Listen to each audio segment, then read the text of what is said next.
¿dónde tienen puesta ustedes la esperanza y la fe? ¿En Dios, que es el creador, o en una persona que es una criatura? Es una invitación entonces de la palabra de Dios a escuchar a Dios directamente, a leer la palabra todos los días, a intentar comprenderla. Él mismo va dando el don del discernimiento y el entendimiento para que podamos comprender lo que Él nos quiere decir. Piensen ustedes que en un principio Dios habla muy enredado, no lo entendemos. Es más, ni lo escuchamos. Pero conforme lo vamos escuchando todos los días o lo vamos leyendo todos los días, se va haciendo tan claro que uno va encontrando esa luz que demarca el camino que debemos recorrer. Pero es necesario afinar el oído. Cuando uno está estudiando otro idioma, uno no entiende nada. Tiene que escucharlo muchas veces para luego generar una conexión interior. Lo mismo pasa con la palabra de Dios. Es otro lenguaje. Es el lenguaje de Dios. Hay que escucharlo mucho para poder comprender lo que Él nos está diciendo. Entonces no es que Dios me olvidó, no, es que no le entendí. No es que Dios no me escuchó, no, es que estoy siendo yo quien no escucha a Dios. Pero Él siempre está en nuestra vida y siempre está indicando cada situación. Lo que pasa es que yo quiero, en cuestión de 8 días, con una novena o 5 misas, hacer que Dios hable patentico y rápido. Y en Dios todo es un proceso. En Dios todo es un proceso. ¿Quieres que Dios te hable? Sí. Entonces búscalo. Escúchalo todos los días, aunque no entiendas. ¿Cuánto se demora un niño para aprender a hablar? Siempre se demora un añito y medio, 2 años, hasta más. Y no es porque papá y mamá no le hablen clarito. No, es porque la pena está conectando con palabras y objetos. Casa, cama, papá, mamá. Y entonces tiene que escuchar muchas veces para poder asociar, hasta que ya el niño empieza un diálogo fluido. Así mismo nos pasa a nosotros. El lenguaje del amor, que es el lenguaje de Dios, también tiene que llevarnos a nosotros a afinar, digámoslo de esa manera, el oído del alma, donde vamos a comenzar a entender lo que Dios nos está diciendo. Pero todos los días habla.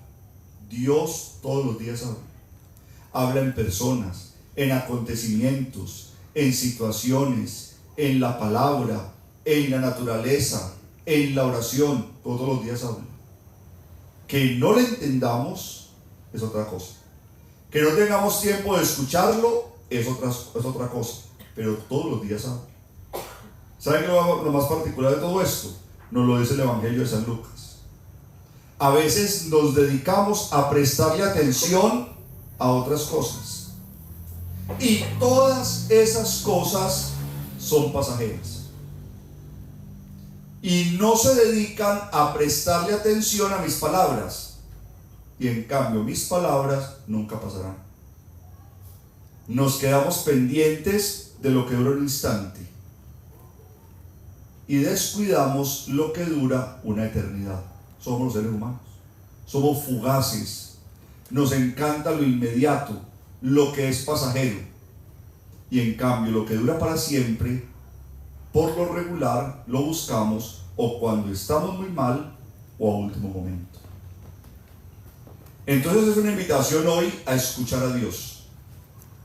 Hay que escuchar a Dios. Y a Dios se le escucha en el silencio. Padre, si el lenguaje del amor es el lenguaje de Dios, ¿uno cómo sabe que Dios le está hablando en ese lenguaje? Solo hay una manera: haciendo silencio. Dios no hace escándalos. Dios no habla duro. Dios habla en el silencio. Lo que pasa es que cuando Dios habla en el silencio, hay que comprender 2 silencios que hay que hacer. El primer silencio es el exterior. Mire, Aquí ya lo logramos. Hay un silencio exterior. Y sin embargo, aún no escuchamos a Dios. ¿Por qué? Porque toca hacer un silencio interior.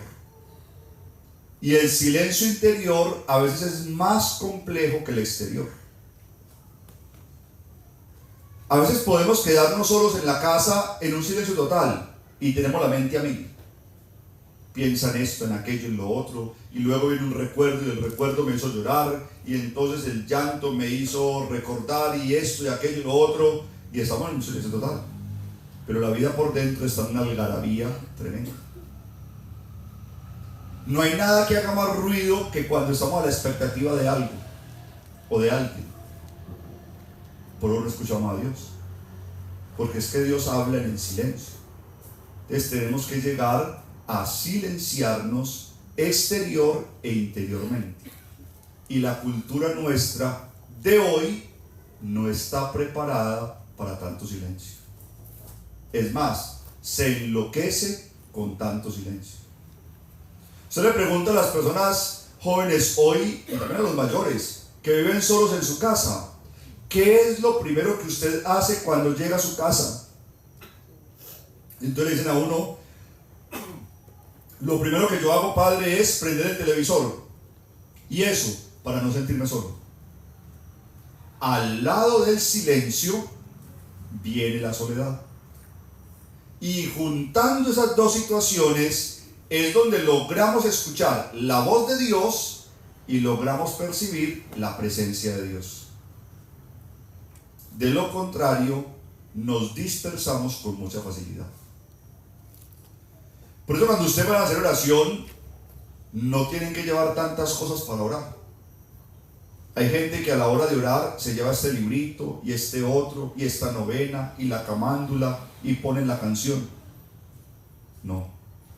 A la hora de hacer oración hay que procurar silencio y soledad. Y conforme va pasando los días y el tiempo en que oramos un ratico en silencio y soledad, vamos a comenzar a experimentar la presencia de Dios. Pero se requiere de esas dos condiciones. Padre, ¿cuánto tiempo? Lo que sea. Así sea 1 minuto. Luego serán 10, luego serán 20, pero en silencio y en soledad. Padre, o sea que las oraciones que yo hago no sirven. Sí, pero luego te debes quedar en silencio. Porque las oraciones que tú haces es lo que le dices a Dios. Y luego el silencio es lo que le permites a Dios que te diga a ti. Y miren qué tan bonito como la palabra hoy nos lleva a pensar en eso. Escuchar a Dios salva la vida. Pero para escucharlo es necesario un ejercicio incluso disciplinado que le permita a nuestra vida un conectar con un lenguaje nuevo, que es el lenguaje de Dios. No habla como hablamos nosotros, pero es posible conectar con Él. Amén.